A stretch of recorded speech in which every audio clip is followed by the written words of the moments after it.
Hey, greetings from LA to Connect Church. We're 3 days into this walk, and we've seen so much already. I mean, walking through contrast. Beverly Hills a couple days ago, Skid Row yesterday, where people live in tents along the side of the road.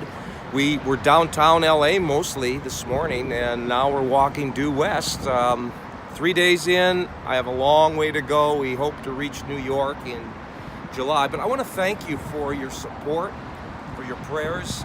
They mean an awful lot to us. We couldn't be out here if it wasn't for people getting behind us. I sort of feel like an astronaut with all of this crew behind us, to help us with liftoff. And anyway, it's been a wonderful journey. Sandy? Oh yeah, it's been life-changing so far. If you haven't spent time on Santa Monica Boulevard, I fully recommend it. It was just amazing to me.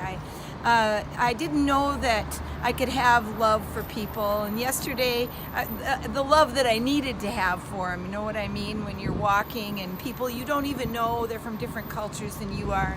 Yesterday, as we were walking, I just found myself crying and just crying out to God and crying with real tears for the folks that we saw along the street.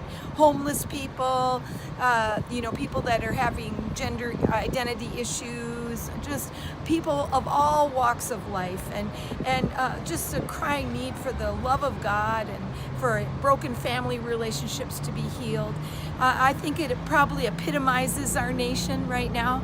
So as you think of us, would you just be praying for us, praying for our nation, praying for the mercy of God to cover and to touch and just to bring a great awakening.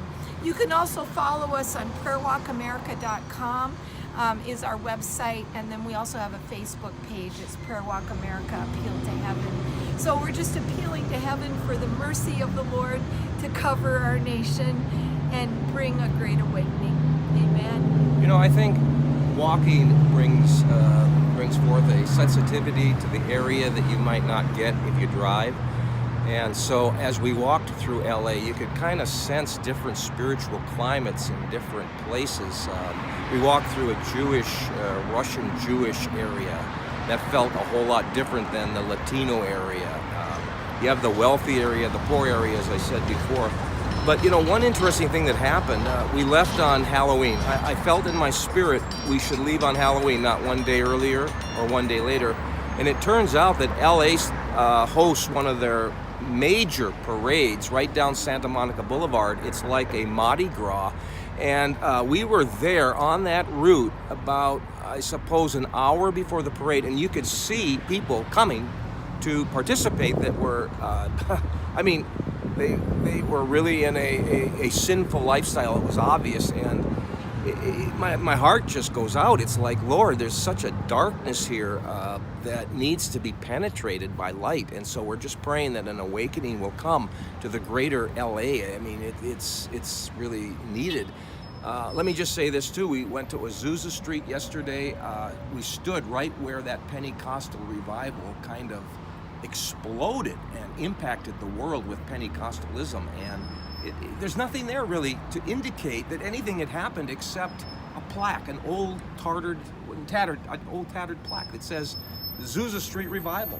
I just felt that was kind of significant in that there's not a whole lot to show for what happened there. So that can happen with most revivals. They can come and have tremendous impact, and then what's left? I just pray that this awakening will leave a lot in its wake. So God, come and touch America. Come and touch the greater LA area. Lord, we love you. We need you. By the way, keep us in your prayers. This is one long haul, and we need your prayer support. And again, thank you for your financial support. God bless you. We love you guys. Bye.